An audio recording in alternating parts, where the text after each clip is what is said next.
It's 8 o'clock. Greetings. Welcome to another week of Master Force with Shemsu-t. I'm so thankful that you are joining us for this Thankful Thursday. And this Thursday, we have a wonderful show for you. We're going to be talking about the grounding ourselves in the principles of wealth. So I'm glad that you're here, and I'm glad that you're going to hear such great information from my mentor, Dr. Asar Hapi. So before we get started, let us go ahead and welcome everybody in to the Female Solution.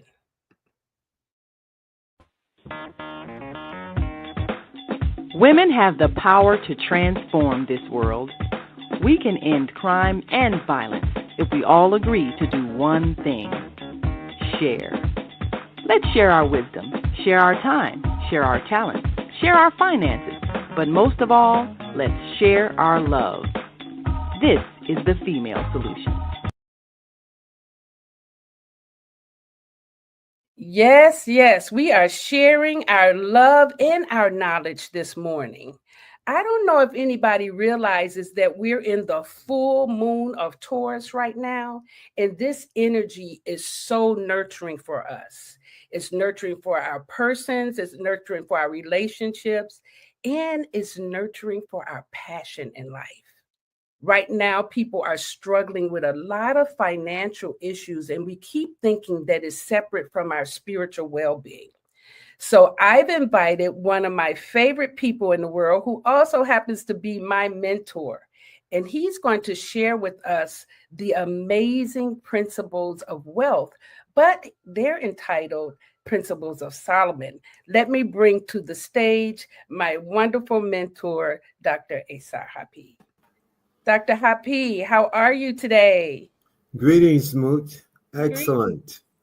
Thank you How's so one? much. Everything is good. I just love that you make yourself available for these opportunities so that the people in our community can get to know you and actually vibe with you. You have been amazing in my life, and I would love for everyone to know what you do and how you're doing in life, right?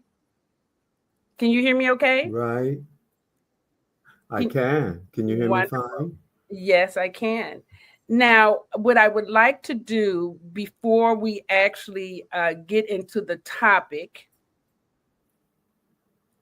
I would like for you to introduce yourself so that people can get an idea of what you're bringing to the table. Can you do that for us, Dr. Happy? Give a I short bite. can. Okay, thank It's you. very, very short. I'll try to keep it as short as possible. Okay. Um, I I came into my career when I was 20 years old. I was diagnosed with a condition called sarcoidosis that was an incurable disease that could have taken my life. And this particular disease took the life of Bernie Mac. Most of you all have heard of him. He was a very famous comedian. So this inspired me to go and learn about how the body can heal and how the body works. And I went to school and I went through my first schooling, which was the College of Naturopathy, which is a national college here in America. And it taught me the basic sciences of health as well as the nutritional sciences of holistic health, as well as the learning of touch, in which we learn how to work on the body so that the different problems that the body have can be alleviated. From there, I went on to chiropractic school where I received another PhD. And in that, we learned more about the bones and the spine and the nerves. And with the first school, we learned about that also because a chiropractor had developed our science of naturopathic, which was a science that was primarily developed in Europe, and it was called napravet, which meant to fix pathology. And that particular chiropractor in the 1930s, he developed our system. And our system was more of a system where we dealt with connective tissue damage in the spine and in the limbs. And we worked with the nervous system just like the chiropractor.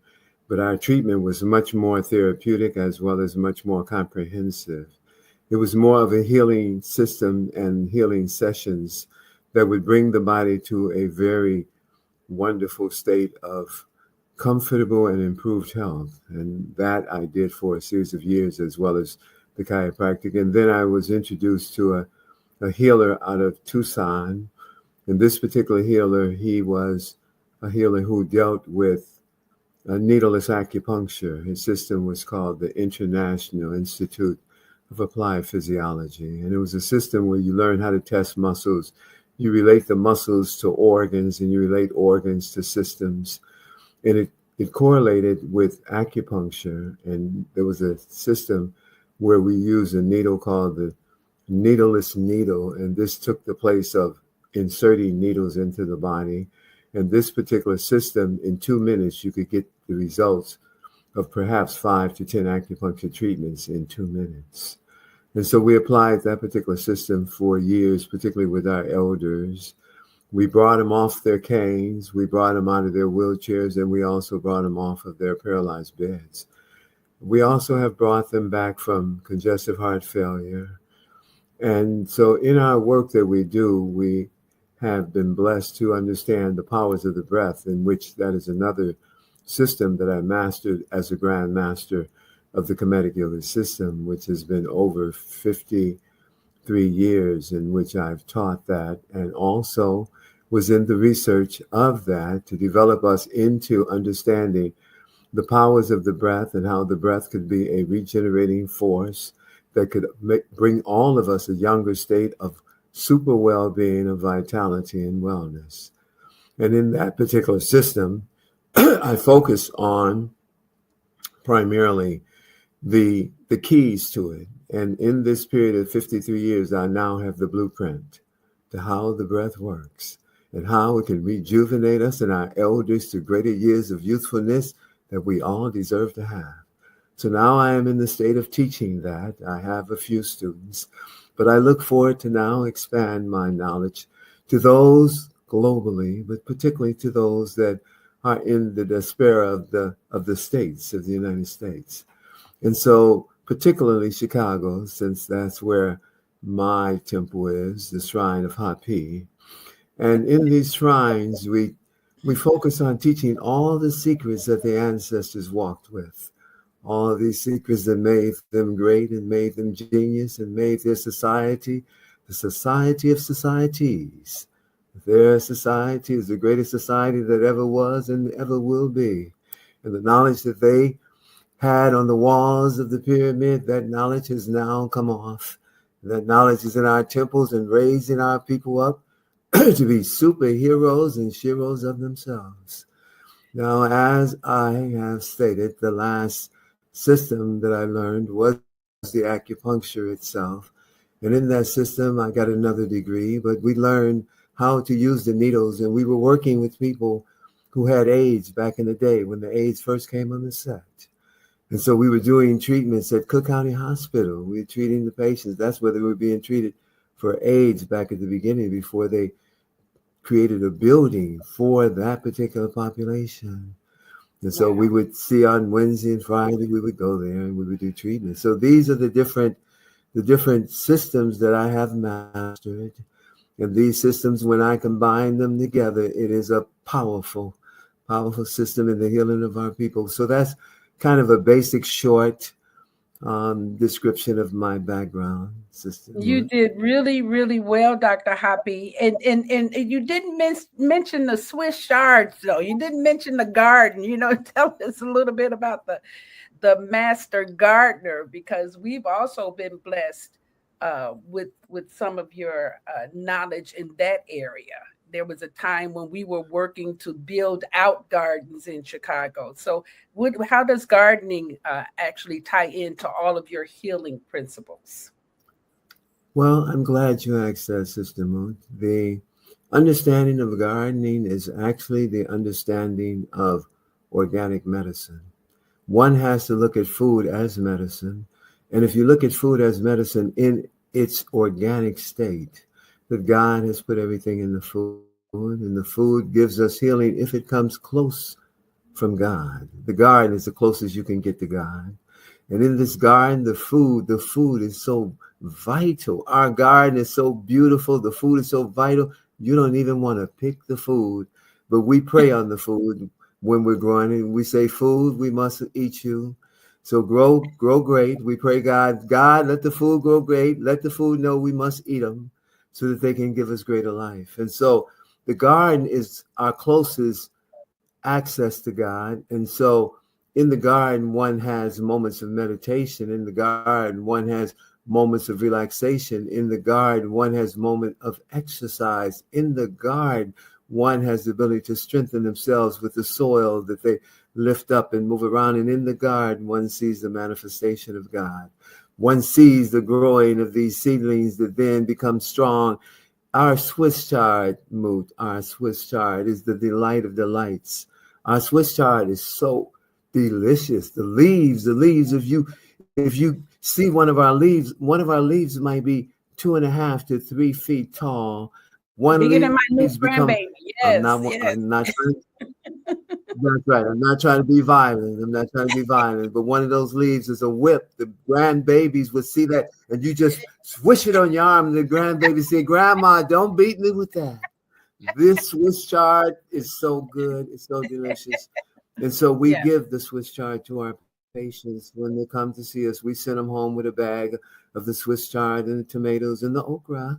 And also we give them some. We have the celery, So divine. So next time we must show a picture of the garden we must show that we have absolutely. here at the Yes, temple. We must we'll show do the that people next what a time. garden really is supposed to look like when it is in its most vital state. 11 beds we have, and the 11 beds is a very nice spread when you look at it, full of nourishment in its abundance. Naima says, greetings, Dr. Hapi.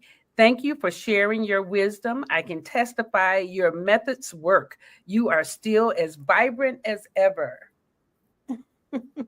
Wonderful. Thank you, my goddess. That's Naima. Thank you, my goddess. And then Higher Learning says, looking forward to an awesome show with you, Dr. Hapi, with you and Dr. Hapi. Wonderful. So now, Dr. Hapi, I want us to go ahead and talk about what it is that you're going to be sharing today. So I'm going to let you go ahead and get into. I didn't want to take myself out. Okay, there we go. All right, so now we want to go ahead, Dr. Hapi, and get into the principles of Solomon. So, are you back with us yet? I am. I'm right here. Okay, so you want to go ahead and get into the principles of Solomon? Yes. Okay, so when we look at wealth, we must look at some understandings of what creates wealth. The question may have not crossed our path. The question may not have been a question in our circles. A question may not have been a question in our families. We all have these family reunions.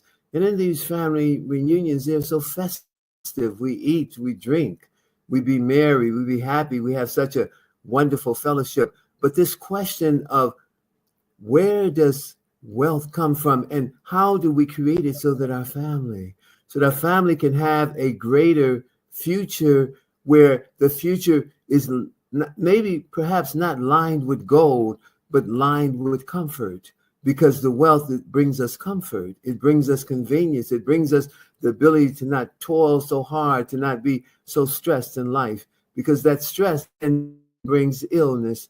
And then the illness then take us into the need for more wealth so we can get out of the illness, but we don't have no money. So it creates a vicious cycle for us in our health. So the principles of Solomon became a concern of myself as I saw deprivation and poverty coming upon us even greater, particularly in these last of years that now we see that Trump is in office. We see that prosperity is trying to be taken away from us, the DEI being taken away, and the even now we talk about the Medicaid and the link card, the SNAP card for food, the basic to survival, we see that that could be on our forefront, on our front door steps. So do we need to know some principles of Solomon right through here? Well, I think we do, because in these Yes. principles of Solomon, we will be able to fortify ourselves so that as the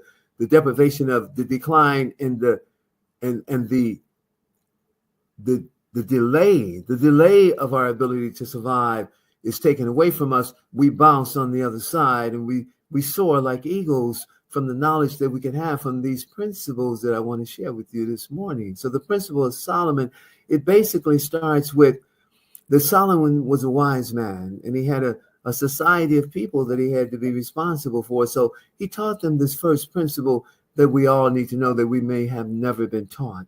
But if we have not utilized. And if we had utilized, we would sit in a level of comfort knowing that there is some resources around us to allow our life not to be torn through the turbulence of the social effects that political decisions can be made upon us and our well-being.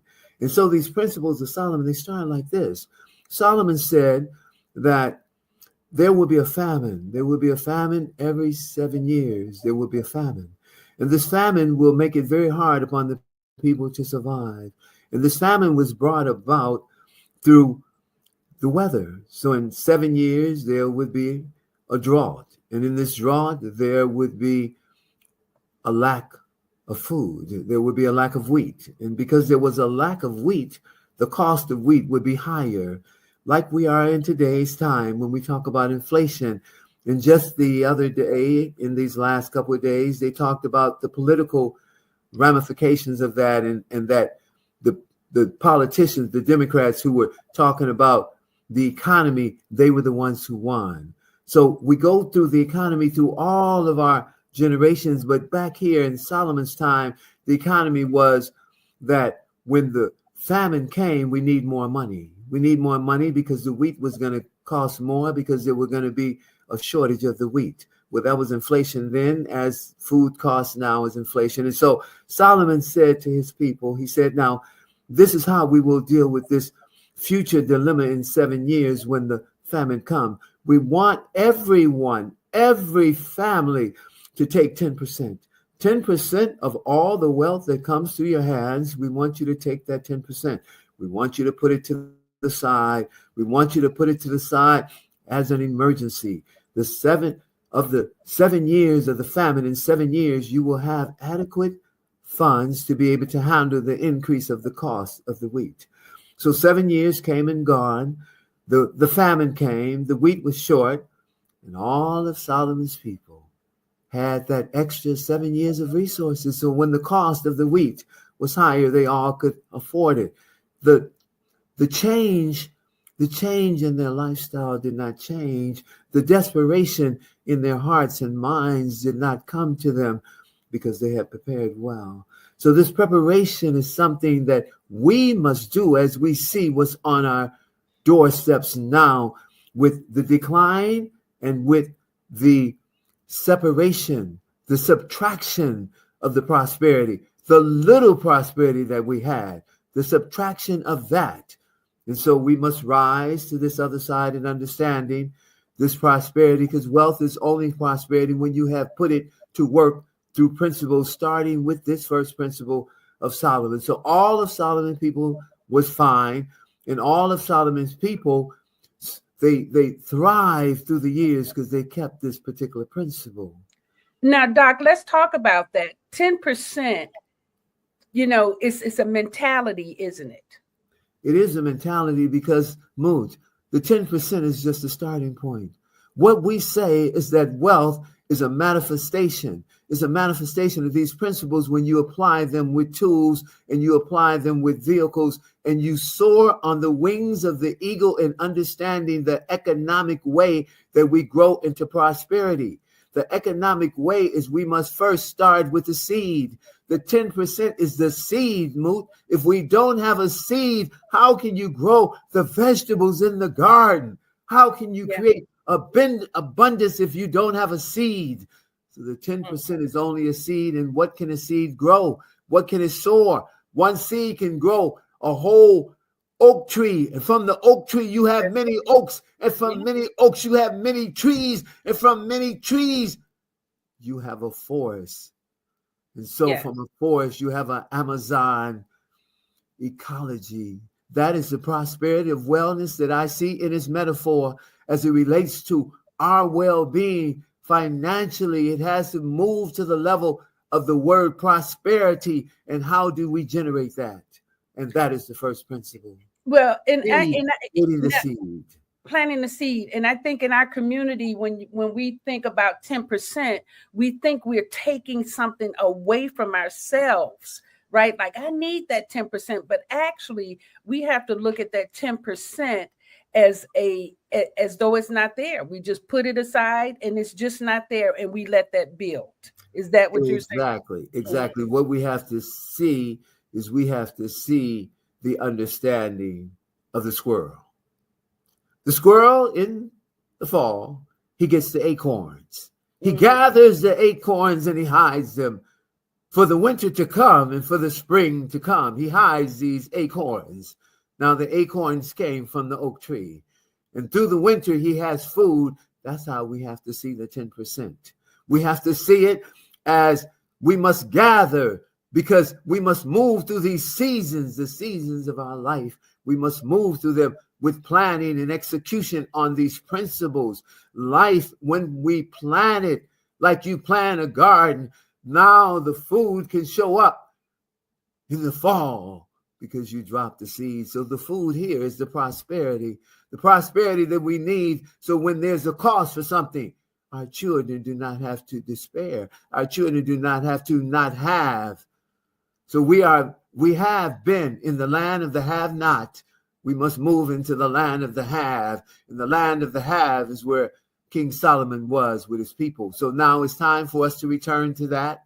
And only those of us who have the eyes to see, and I do not speak of the two eyes, I speak of the third eye of the wise mind that Solomon walked with. When we activate and open that eye, we will then give the vision of the planning, execute it, and watch it manifest in the magic of prosperity, move it through our families. Yes. So Doc, I got to be mindful, because, we don't have our 2-hour show. We have our 1-hour show. And I want to get this. Okay. So now we have that first one. We have our 10%. And now we're going to have our 10%, and we put it away, and we're not going to bother it. We're going to set it up and leave it, and it's just going to be there to grow. Now, after that, what is the next principle? Well, we can't just leave it, Moot. We can't just leave it? No. Can't just leave it. It's going to grow, right? Well, but again, we have to know how to grow it. See, This is the watering. See, first you have to have the seed, then you have to come with the watering. So we have to share the watering principles with our people, so that when the sudden wealth come, they understood how it came. They understood how to manifest it and to keep manifesting it from now on. Okay, so we're going to, is that where we're going to bring in now? Let's see.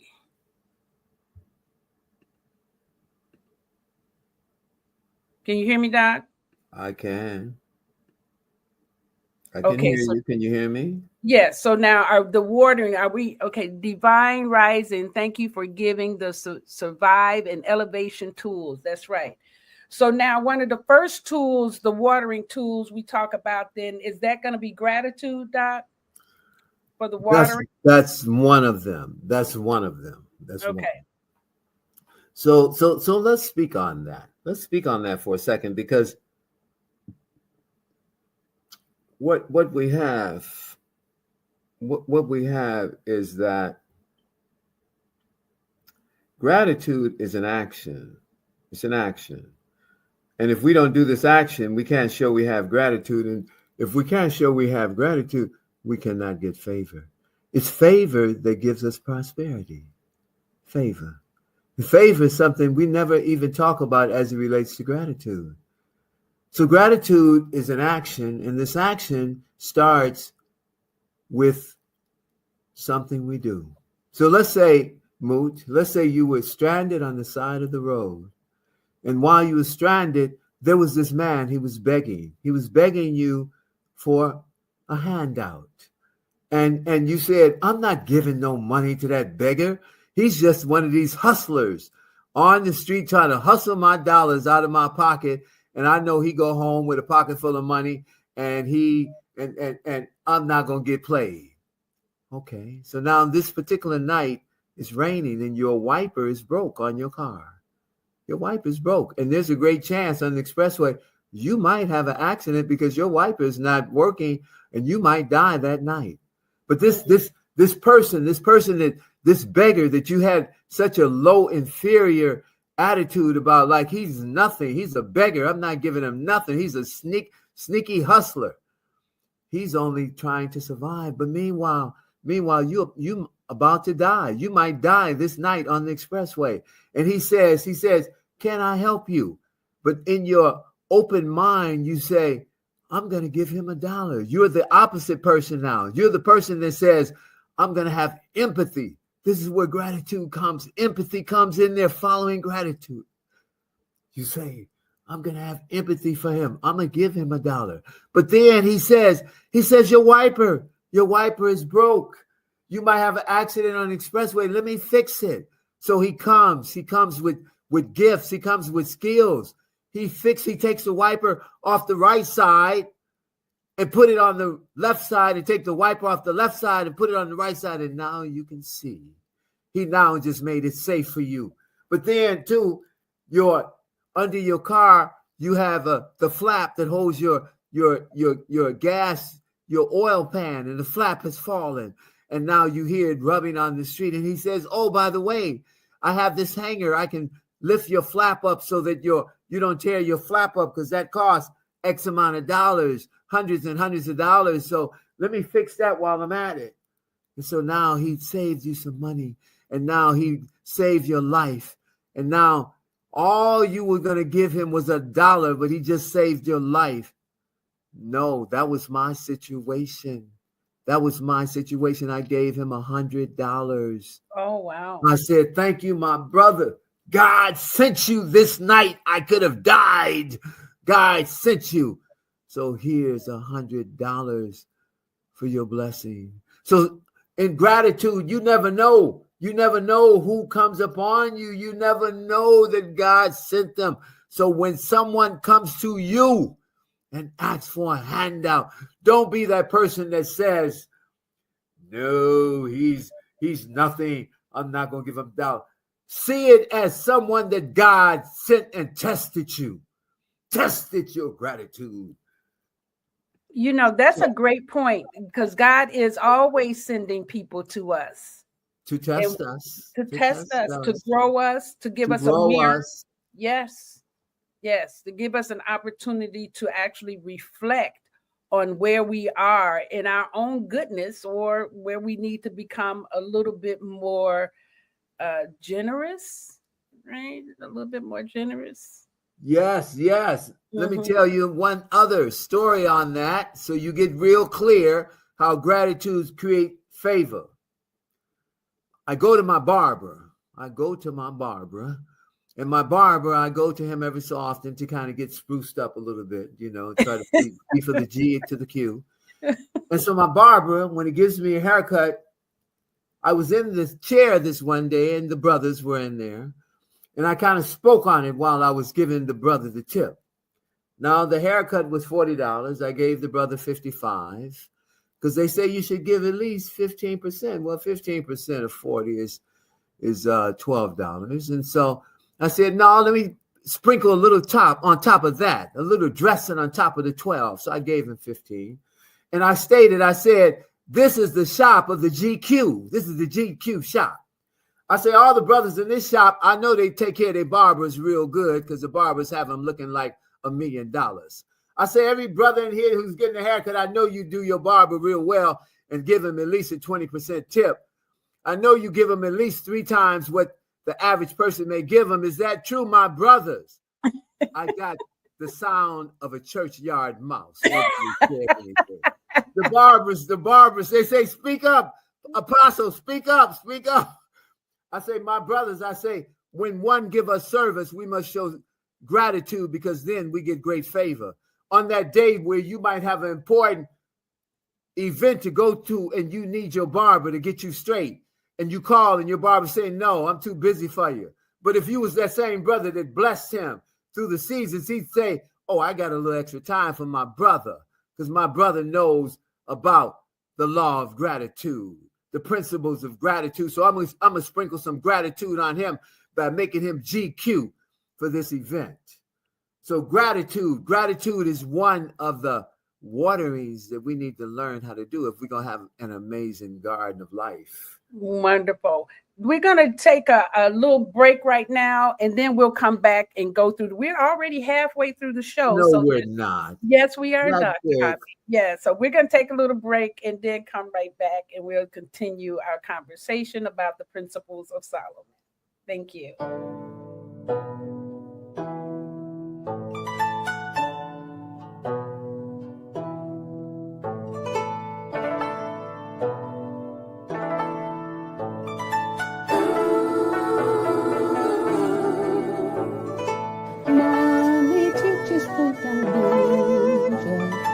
Teaches him to be cool.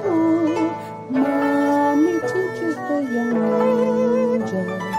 Teaches him to take a breath. Mommy teaches the young ninja. Teaches him to be cool. Teaches him to have a rest. Mommy teaches the young ninja. Teaches him to be cool. Teaches him to do his best. Mommy teaches the young ninja. Teaches him to be cool. Teaches him to ace his test. Mommy teaches the young ninja. Teaches him to be cool. Teaches him to trust himself. Mommy teaches the young ninja. Teaches him to be cool. Teaches him to choose good food. Mommy teaches the young ninja. Teaches him to be cool. Teaches him to see his best. Mommy teaches the young ninja. Teaches him to be cool. Mommy teaches the young ninja. Thank you, thank you, thank you. I am so glad that you're here with us as we're talking with Dr. Hapi, and we're looking at the principles of Solomon. So, Dr. Hapi, we're going to move on to talk about the actual, can you hear me, Doc? I can. Okay. Let's talk about reciprocity. Let's talk about now. It connects to gratitude, but where does reciprocity come in, especially in our community and in the principles of wealth and the principles of Solomon? Reciprocity is a very powerful principle that we have not been taught very well.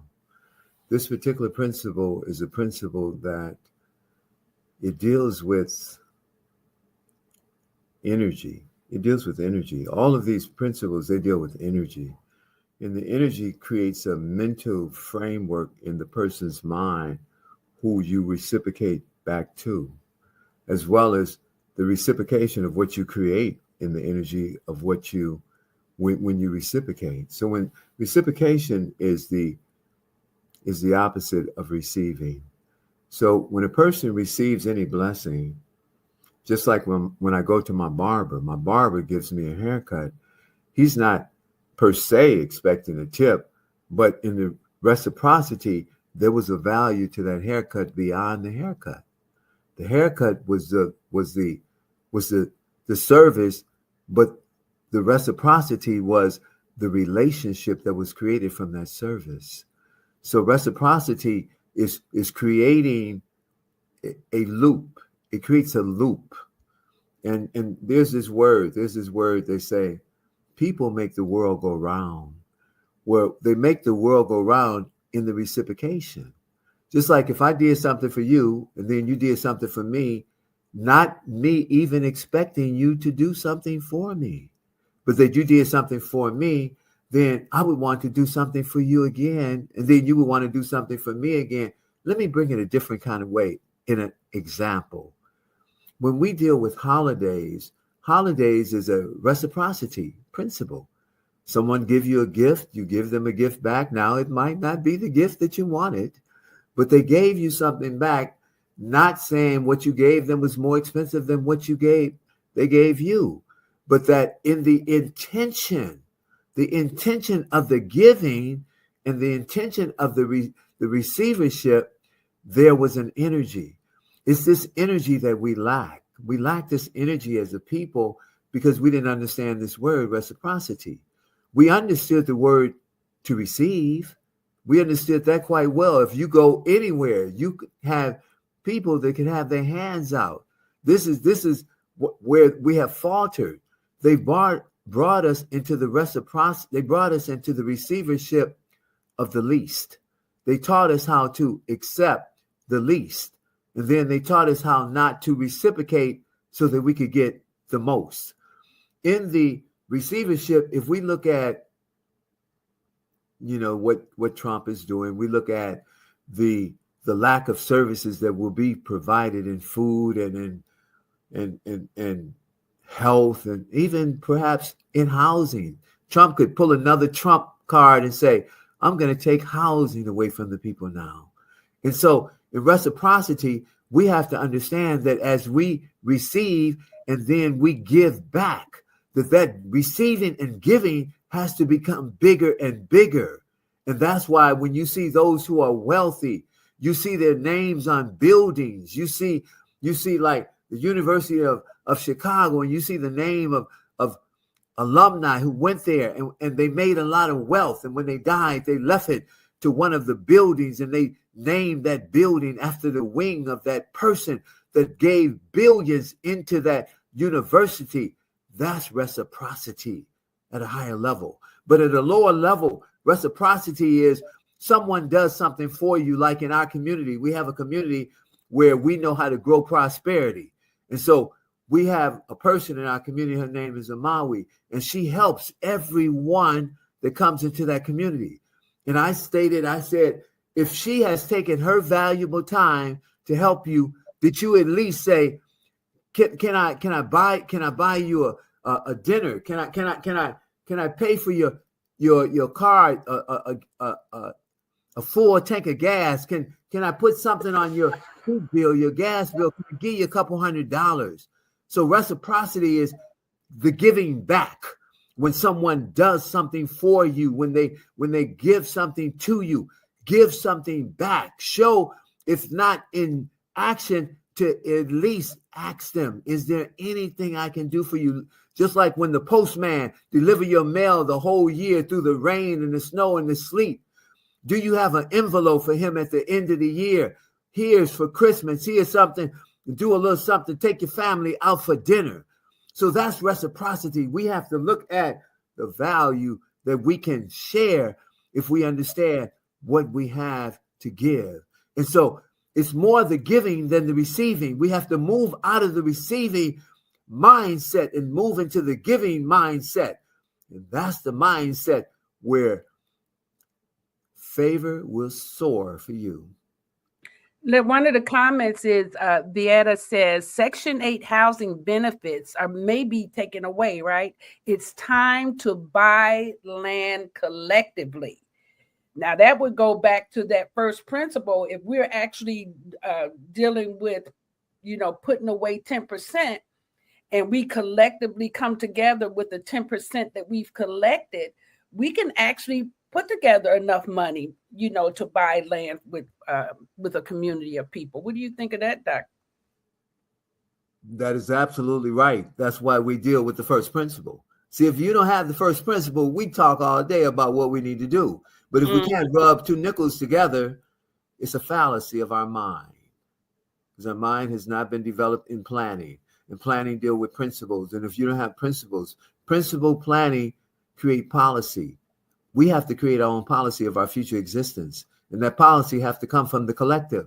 The collective, all is coming together with the same mindset, which I spoke of earlier, that this is what Solomon did. This is why his people were prosperous, because they did first save and came together and built. And so this is what we must do if we are collectively,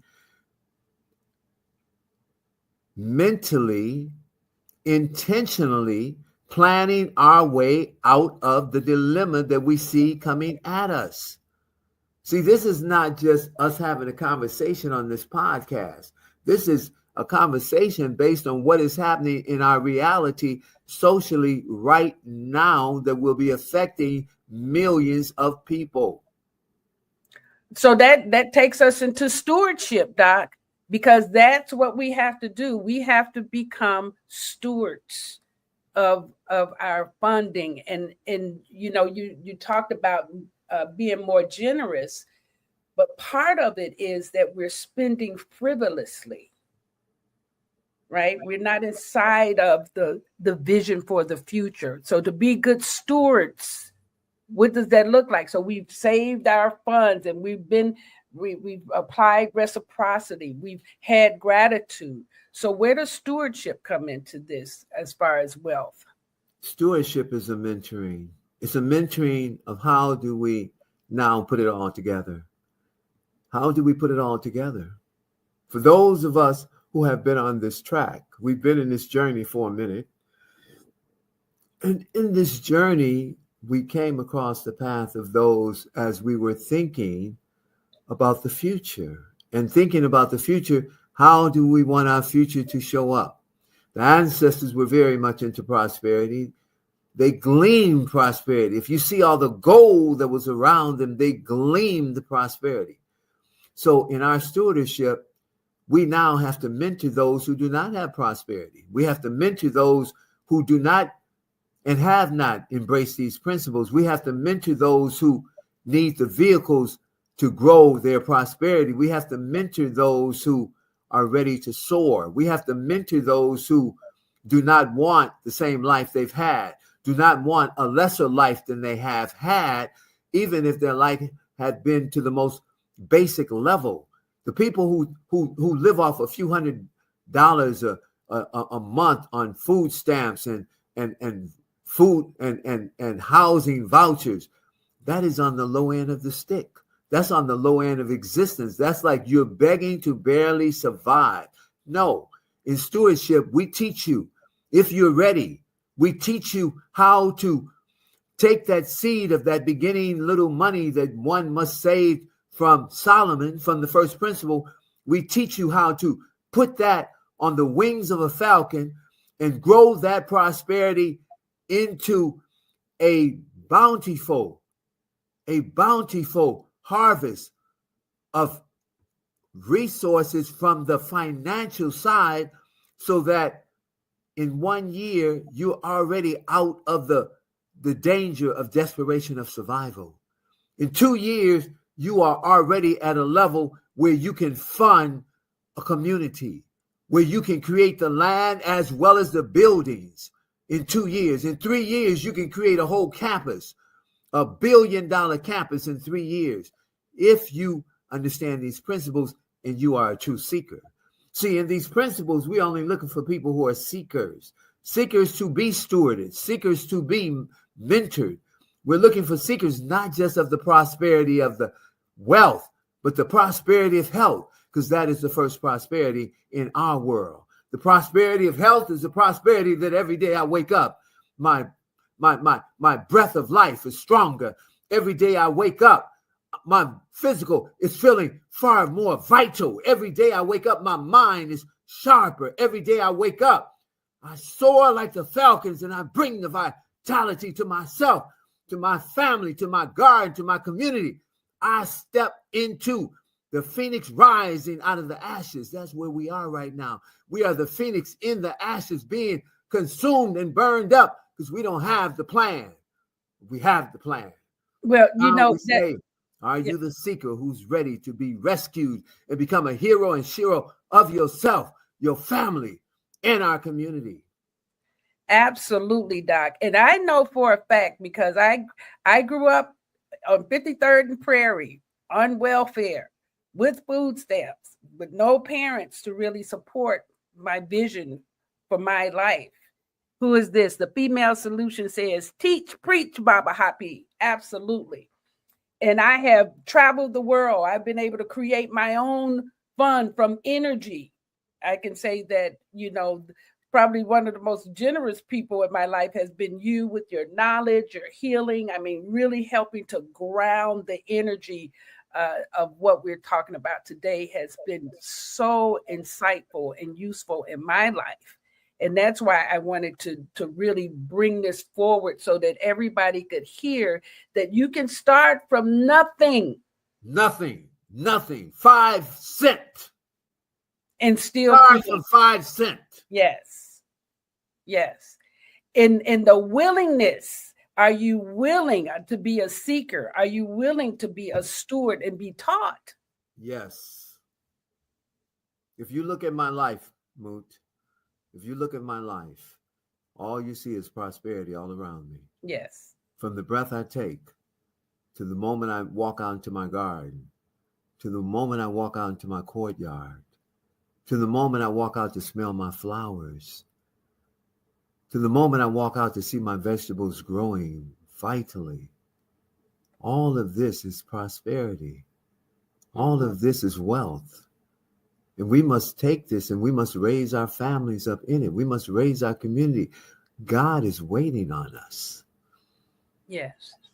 I think we did an injustice when we made people think that cash is king, when That's actually right. It's just a force. It's a tool. We have to use it like we use all our other tools, but we haven't learned how to use it like a tool. Yes. Because we spend frivolously. We buy stuff we don't even need, and we take ourselves into debt we don't even have to go. Mm-hmm. So that's management. That's one of the aspects of a good steward. You learn how to manage what you have, and you learn how to always, with whatever you have, take a little bit and put it to the side like Solomon so you can grow it into a mountain of prosperity on all the levels, not just in your social surroundings of the convenience and the prosperity around you, but in your body temple. Yes. In your body temple. What good is money if you are sick? If you are sick, if you are suffering, what good is money? So we have to understand all these tools and multiply from there. Yeah. And then this last one, Doc, delayed gratification. How does that fit into the principles of Solomon in building our wealth and using that seed that we first started with? Now, I'm glad you asked, Moot, because delayed gratification is only sacrifice. See, sacrifice is something we haven't learned how to do. We haven't learned how to embrace it. We must embrace sacrifice. Once we understand that embracing sacrifice, when we have a plan in front of sacrifice. See, to sacrifice by itself is not good, but to sacrifice with a plan in front of us to take the little bit that we have, that in Solomon's principle, we took that little bit. Now, that little bit might have been, I'm going to go buy me a new dress. Okay, well, that dress only costs $150. But no, we could have went to Salvation Army and got a dress that might have been a little used, but we got it for $6. We took the 144 and we dropped it to the side in Solomon's principle. And then we did some other things so that within the next couple of months, we were sitting on $1,000. We say, where did the money came from? It came from sacrifice. It came from I sacrifice over here. In a bigger picture, Moot, that's someone who could go and buy a new car. But instead of buying a new car, they bought a used car and they saved that extra money. Or that's that person that instead of buying the car, they rode on the L and the buses for X amount of time with that money that they would be paying for the mortgage or paying for the car. They now had that $1,000 put to the side. And now that $1,000 inside of 1 year grew to $111,000. That $1,000 in 18 months grew to $1.2 million. That $1,000 in 2 years grew to $12 million.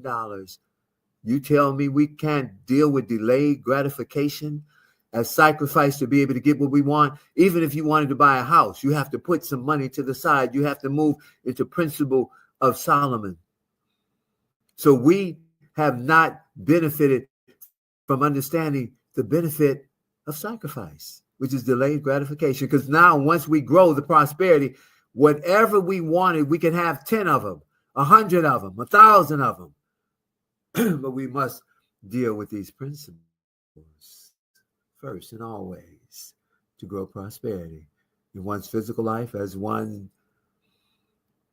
social life, as one's community life.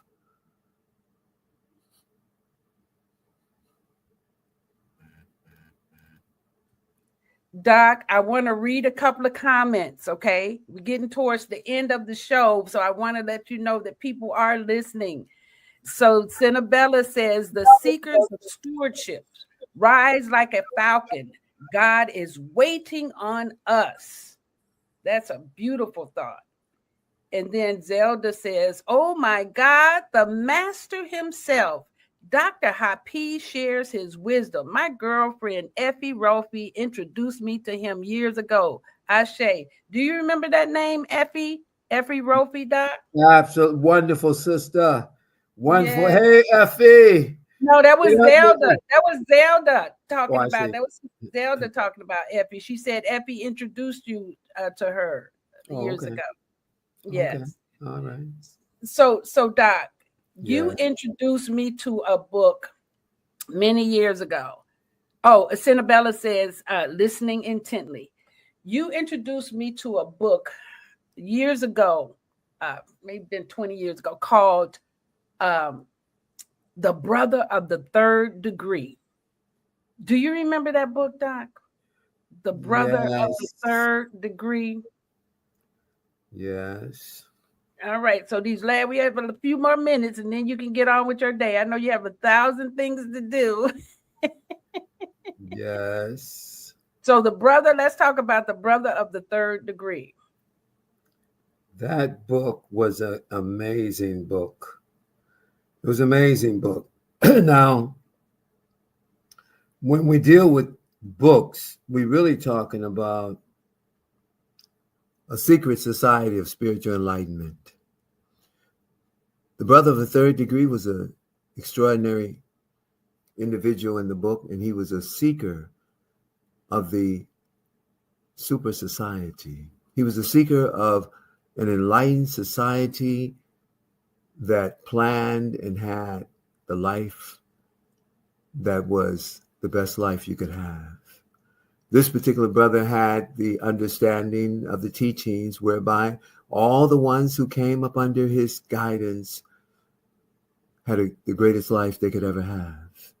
And the understanding of the esoteric knowledge and teachings was shared with these people. Now, we live in a society that most of the knowledge that we receive, we call it exoteric, EXO, which means is the knowledge of the masses. And that knowledge will not serve us well. That knowledge will not bring us into prosperity.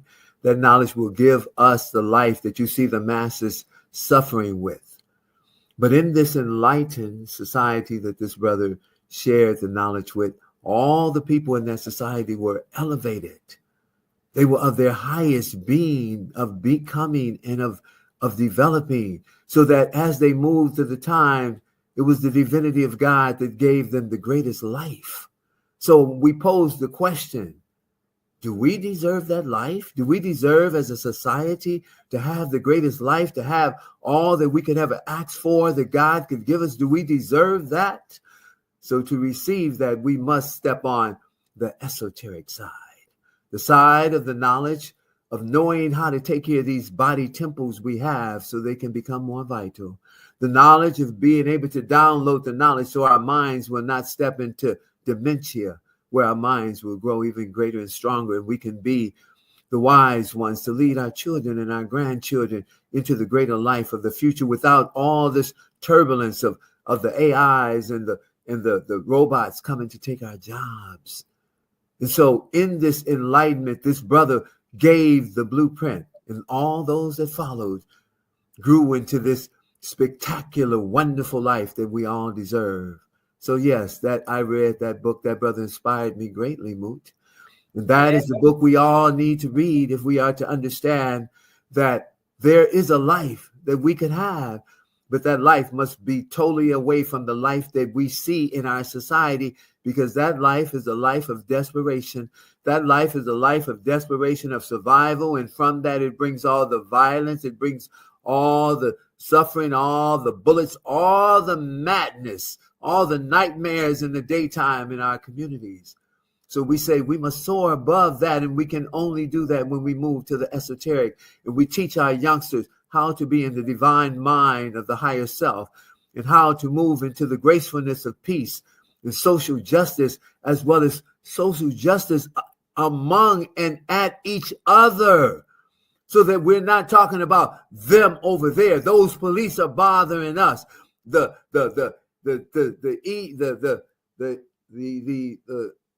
Trumpsters, all the Trump troops and all that. If we are in order, there would not be a need for them to even be there. So we must bring ourselves into this higher level of being that only our esoteric awareness of ourselves can direct and lead us into that direction very successfully with great confidence. That's right, Doc. In my teaching, when I started teaching my young men back 30-something years ago, and one of the first things that I taught them was how to be invisible to the police. Yes. And then I taught them security. I mean, you don't have to be out there, flaunting, and just being an obstacle to anything. Yes. And according to universal principles, what you resist persists. Yes. What you focus on, right? What you focus on is going to continue. So we have people protesting as though that's going to make something go away, when it's just going to make more of it. Yes, absolutely.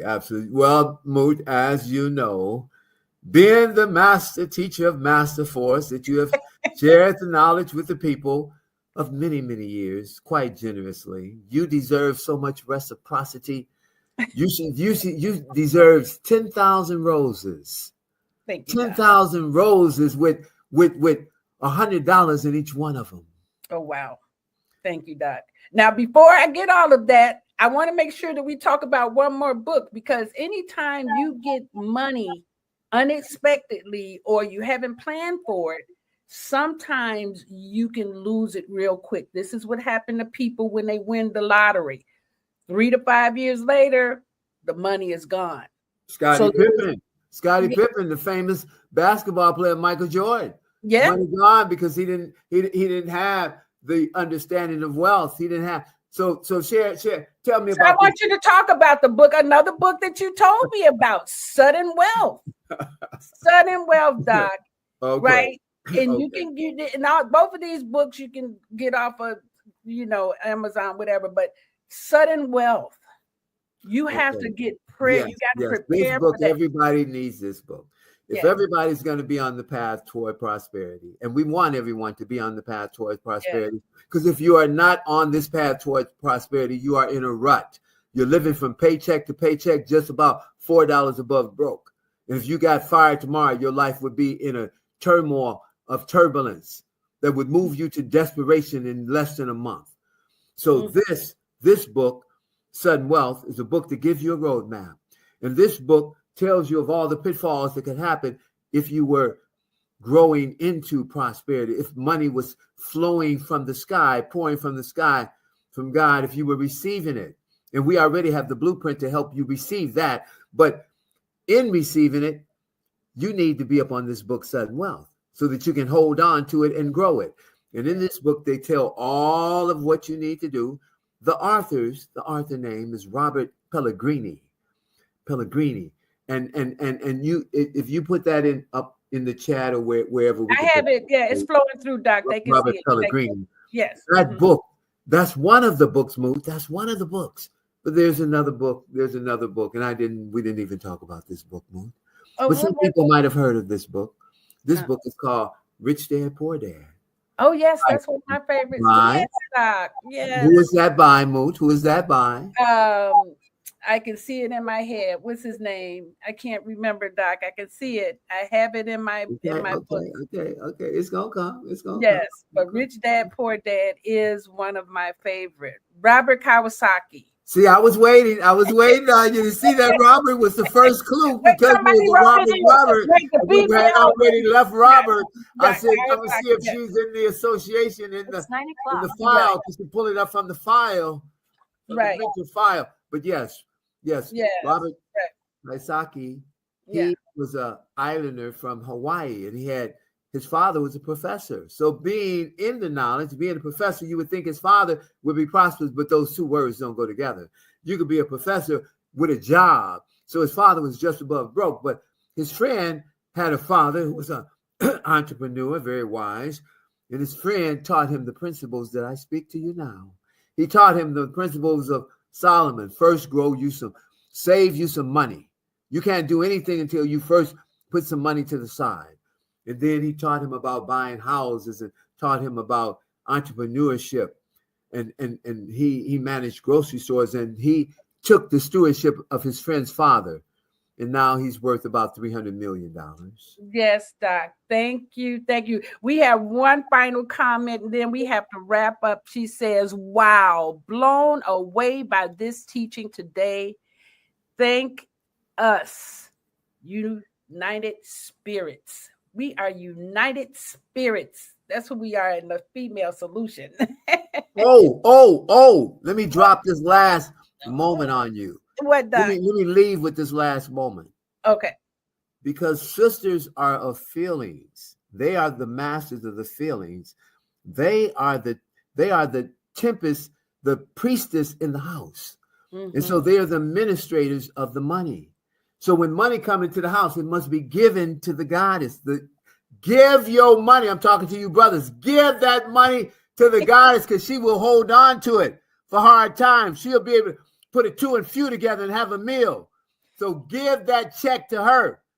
Because I know the brothers, they are frivolous. They will go and throw dollars and spend money and buy toys and leave the household in a desperation.